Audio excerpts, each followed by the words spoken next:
Years ago, I watched my mother lose her job after developing carpal tunnel from repetitive data entry work. And that moment really stuck with me. I remember thinking there has to be a better way. She lost her job because of her carpal tunnel.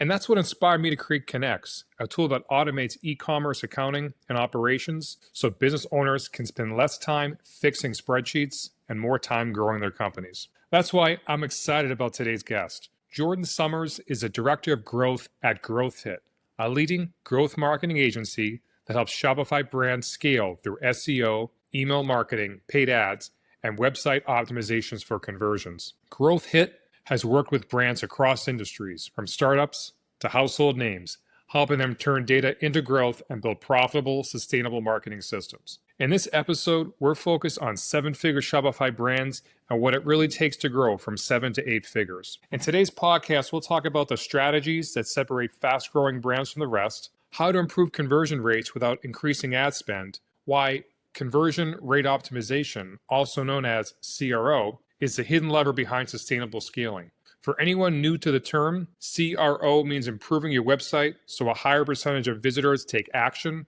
like making a purchase or signing up for a list. It helps brands get more sales from the traffic that they already have. How the smartest brands are preparing for growth. If you're running a 7-figure Shopify store and ready to take things to the next level, this episode is full of actionable insights from someone who helps brands do exactly that. So Jordan, my first question, how did you get started in e-commerce growth marketing and what drew you to Shopify brands? Yeah, I mean, believe it or not, Joe, thanks for having me. In high school, I read a book. I came across a book about the future of professions. And even then, they were talking about kind of the intersection of data and psychology, but how much would be automated. It was really a very early peek into, I think, a lot of the conversations that are so common now, but at the time, no one was talking about it. And I always have been very interested in more of the humanities, but also very analytical and analytics driven. So I think that just made me a natural fit and gravitate towards digital marketing. We have so much data at our fingertips, but it's still how do we translate that and make it workable both for humans to interpret and make really great business decisions, but also how do we use all that information to help meet our customer in the best way that, resonates with them. Really very early on, somehow, some way, it got put in my head that that's the direction I wanted to go in, and had some detours along the way, but eventually really found myself. That's where I spent all my time now. So And I'm sure you've been in the business for a long time, but which products hit 7 figures and why? And is it 7 figures a year or 7 figures over the life of the company? yeah, that's a great question. I do think a lot of the stuff we'll talk about today is also going to be applicable to someone in that 6 figure range looking ahead or thinking about how to structure their business. But when we say 7 figures, typically that is per year, annual revenue. But I have seen it all. And I can't say it's just one industry or one sector. I see tons of brands win and lose, in fact, really across it all. And the observations I would say are more constant across them. It's more about the strategy. It's more about how are the unit economics? I would say that's probably the biggest piece of the puzzle that can be really hard because a lot of people either go into businesses, sometimes they buy these e-commerce stores, but sometimes they create them from scratch because they have an idea they're excited about. Maybe they have like a business idea to make clothing for dogs or whatever it is, something that they're passionate about and kind of want to make their business, how they make their money align with that passion. But often what's overlooked is the unit economics. And I think that's the underlying piece that can really make or break most scaling strategies. So which products have been the losers, the ones that don't hit the seven, Mm. don't even hit, 2 figures?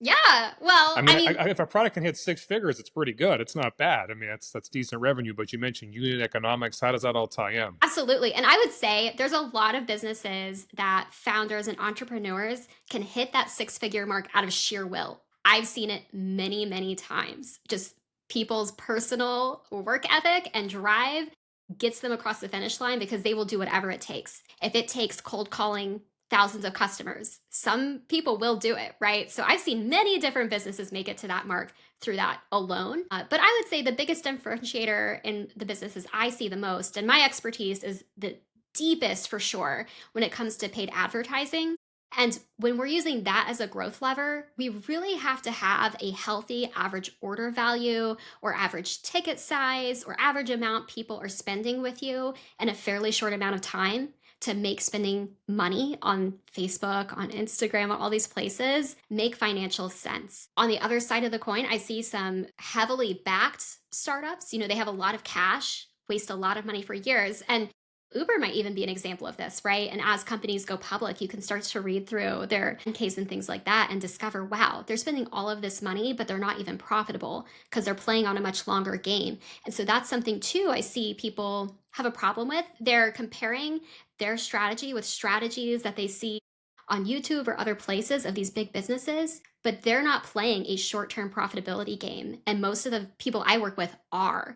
So really that unit economics, being very disciplined and even knowing, it's crazy to me, Joe, how many people don't really know their total cost of goods sold. It sounds very simple and basic, but in a world with tariffs changing, with logistics being an emerging challenge, it can be hard to answer that question. Yeah, I built an analytics and reporting tool that does that Mhm. types of analysis. Exactly. Let's say if you sell a $100 jacket, it costs $30 to manufacture. You have your paid ads, you have taxes, other landed costs associated. I ran a report from one customer and it said you're actually losing money selling on Amazon between the commissions and your cost of goods sold and everything else. I sent the report to her. There's a lot of companies that just aren't making, they have a lot of revenue, but their unit economics aren't there. They're Yeah. buying products that don't sell, or their products just are not making enough profit on them. Yeah, it's a massive problem. And I'm definitely glad there's people like you, Joe, and your team helping people answer those questions because it's tough to have those conversations once someone makes it to someone like me and they're trying to consult on how do we take this business to the next level to discover, wow, we've just been pouring money into a hole. You'd be better off just buying CDs or something much simpler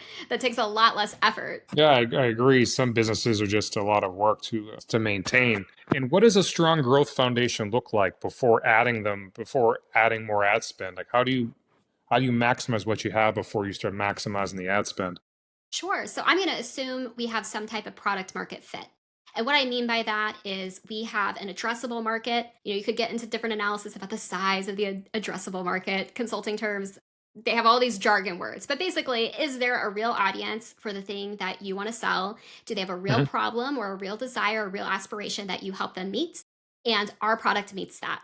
So I'm going to assume here we have that in place. That is mission critical. If we don't have that, we're either hoping people don't understand what they're buying well enough or not thinking about it hard enough so that they give us their money and they're not actually getting an equitable return, right? And I'm using equitable kind of loosely, not in a really strict definition of the word. But assuming we have product market fit, foundationally, and I'm going to speak maybe more to the digital landscape. We have a e-commerce store, a Shopify store, maybe you're on Amazon, you also have your Shopify or different outlets, different channels you sell through. There's a few pieces you really need to have in place. One is you do need to have solid customer support. Of course, you can scale without having that in place, but it's going to be much easier to get second, third purchases or get word of mouth by really serving the customers you already have super well. A lot of people, this is well known, but it can be much easier to grow your revenue in many cases with the existing customer base you have. And so if you're constantly irritating the customers you already have, that's not great. So that's one piece I would look at. Another is making sure that it's very clear to everyone what it is we actually do. It's amazing, Joe, how many businesses come and work with me and we look at their website. And if you don't know them, you have no idea what they're selling, which is very fascinating in the e-commerce world when we're selling physical products to customers. It should be pretty clear, but sometimes it's not. So if it takes any amount of brain power for someone to piece together what it is you help them accomplish, that's something that we have to address. So that really kind of feeds into the website, right? But that could also feed into the ads.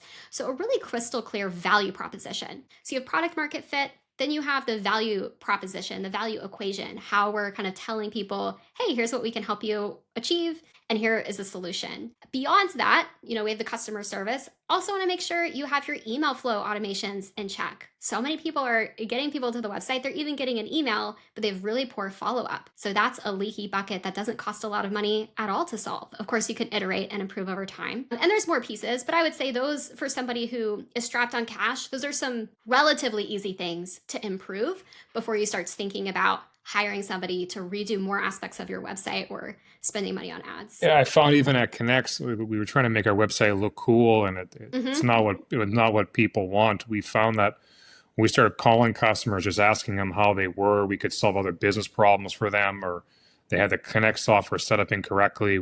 Many companies misuse our product. And when we have those calls with people to like, yeah, let me show you everything that we can do, they definitely stay on the service. So I agree. Sometimes it's not about making the website look cool. It's about keeping your customers happy. And how does Mhm. GrowthHit approach CRO differently compared to other agencies? Yeah, well, you really teed this up excellently. So I've seen a lot of people come to us after spending tons of money on a whole site redesign. It's beautiful, but their conversion rate fell off of a cliff. And that can be a huge challenge. Of course, we want to meet the brand's aesthetics, the vision founders have for the brands. We want to meet those expectations. But what is conversion friendly and what is artistic are often not the same thing. So, conversion rate optimization is a pretty different approach in general from just broad web design. And with the Growth Hit team, what we're always doing is we're creating a prioritization list. We do a lot of research. We'll monitor what are people doing on the website? Where are they dropping off? We'll use exit intent surveys, ask people questions when they try to exit out. Hey, what couldn't you find? Or different questions we have. And really start to investigate, collect both qualitative data. So that would be, user feedback and things like that, and also the quantitative feedback throughout the flow. And then we create a ton of hypotheses. Okay, let's change this headline to this thing because this matches, maybe their main objection is price. So we want to have something about price in the main headline. And we come up with a bunch of different of those hypotheses. We weight them, both ranking them by the priority. How confident are we this is going to improve the ability for people to complete the purchase, and also the level of effort. Both of those things are really important because some things could be a massive lift, but if it's going to take you more than a month to develop it and execute it and implement it on the website, you might have gotten to that outcome with a bunch of stepwise things along the way. And so it's a constant iterative process. Not every test is a win, but we know when you continue with this methodology, you will rack up the wins over time and really see that conversion rate for the website improve. So I'd say that's the biggest difference. It's iterative. We don't come in with assumptions and we test our way into a much stronger asset. The website's really an asset for the business than we would even if we just cross-apply templates we know work in other places. And you mentioned that it's really iterative. What holds a product from going from 7 figures to 8 is just they haven't iterated enough? Different companies have different issues, but that can be one. Often the website gets neglected, or a lot of people can be resistant to investing in something like conversion rate optimization because you don't see quite as fast of a turnaround versus implementing email flows, assuming you have an email list. If you have a bunch of customers, you can pretty easily get more revenue out of that list if you're working with somebody who's good at email. With CRO, it might take a little bit more time, right? And so that can be the hesitation. But I do find people are hesitant to do it sometimes, but they keep scaling or trying to spend more on ads when the whole ecosystem would be much more efficient, have a much higher ROI if they were doing that iterative approach on the website along the way. Yeah. And speaking of that iterative approach with things along the way, I'm sure email and SMS marketing is part of that approach. What are some of the biggest opportunities that 7-figure brands overlook in their email or SMS marketing? Yeah. I definitely think the referral network that you are sitting on top of is probably huge. Now, there can be really annoying ways of tapping into that. And then there could be really fun, more community oriented ways of doing it. Depending on the product you have and the relationship you have with your customers, that might look different.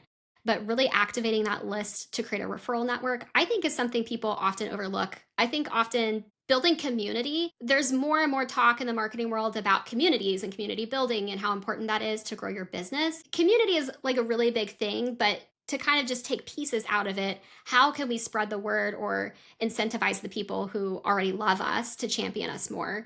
And I think email SMS is a really strong lever for that. So you could use it in a bunch of different ways, even generating content, offering incentives to your existing customers to get really juicy, amazing user-generated content videos that you could use in paid ads or on YouTube. I find that often tapping into your audience via your email SMS that way can be really successful. Yeah, I mean, email SMS strategies, there's so many different ways you can do it. You're always trying to find that balance of how frequently to ping people because you don't want to be annoying.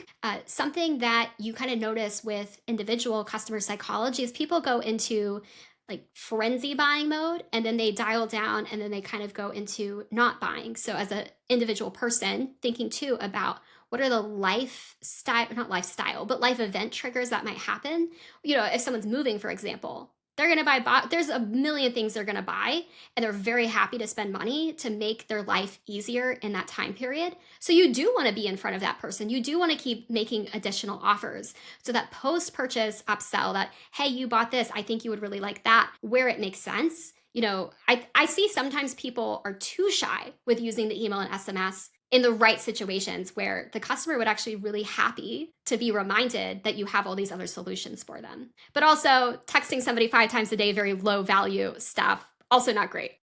Yeah, I agree with customers when they open support tickets with us and we say, hey, while we have you on the phone, is there any other problem that we can solve for you around sales tax or order management? And often there's something else. We have companies that are using us and 3 or 4 other systems. And I said that Connects, if set up properly, like we can replace a lot of these systems and simplify your tech stack and reduce your costs and a lot of the friction that you have. That, and it's very value forward, right? You're not offering something that is a whole 180 from what they're already getting from you, but you're really adding value to them and making their life easier. And can you share a success story of a brand that went from 7 to 8 figures after implementing your strategies? Yeah, I think my favorite one, I'm not going to give away names for this example specifically, but there's some other case studies I can. Kind of mixing. So zooming back, this business had a really great seasonal business, if that makes sense. Very holiday oriented. Their customers love them. They're able to release products that are holiday related and get a lot of sales in very short, condensed windows.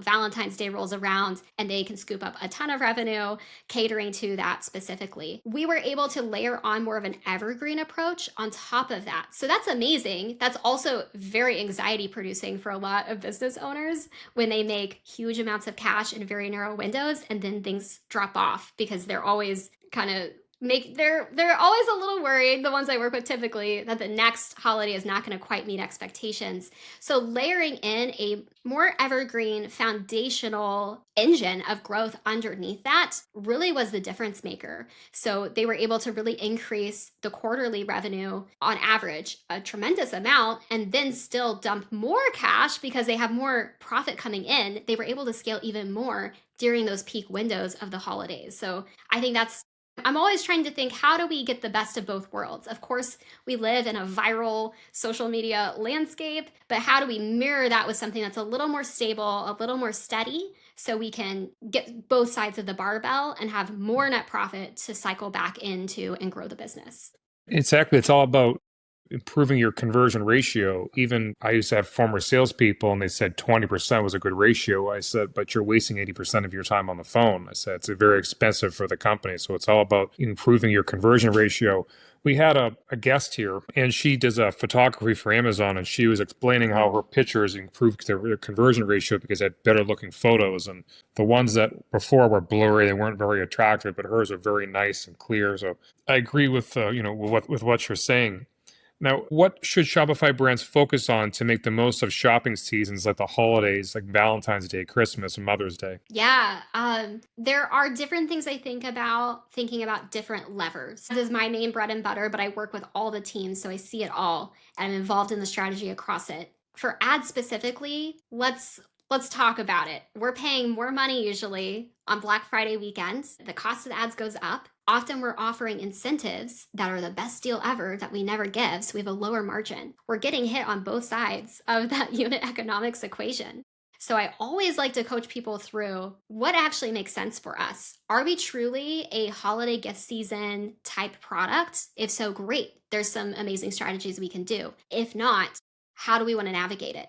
And typically we come up with a range of efficiencies. If the CPA hits this floor or the ceiling, we're going to make 20% adjustments, just as an example, to how much we're deploying on the ad spend. And so really following that efficiency, because there's so many factors when it comes to macroeconomics and consumer psychology, and the news cycle drives so much when we're talking about social media ads in particular and interrupting people. There's things we're not going to really be able to predict in a super precise way, at least with the data I have available. I'm not Palantir, so that might be a different level of analysis I don't have access to.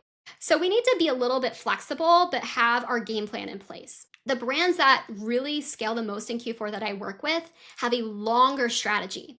So that might look like we have a more simplified offer, and it could change when you get to the website. But as far as the new customer acquisition advertising, it's more simplified. It could be something like up to 80% off, or it could even be, best deals of the season, check what the deals are today. And so running those ads over a longer period of time, so they have time to get out of the learning phase. They can become more efficient, because when we run ads for just a short window of time, they cannot hit peak efficiency, and they'll usually underperform against your normal evergreen ads. So that's something, maybe a contrarian perspective, but I often don't want to do a Black Friday specific ad. Instead, think about the whole quarter and then follow the opportunities where they are. Really leverage my owned channels, so the SMS and email, organic, for those flash sales, for the more specific stuff where you're trying to tap into that dealer mindset.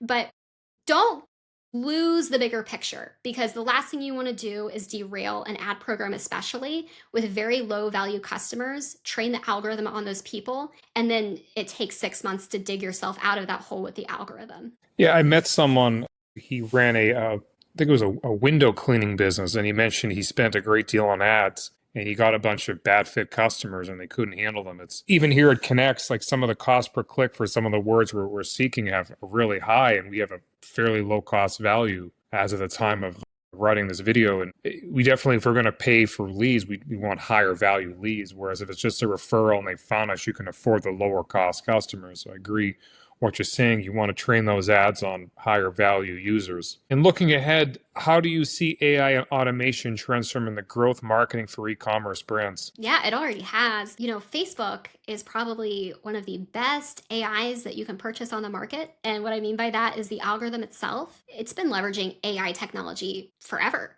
The way that it matches content with the individual user and all of that, that's very AI driven. And I put AI in quotes because that could mean a lot of different things to different people. It's not necessarily a language learning model.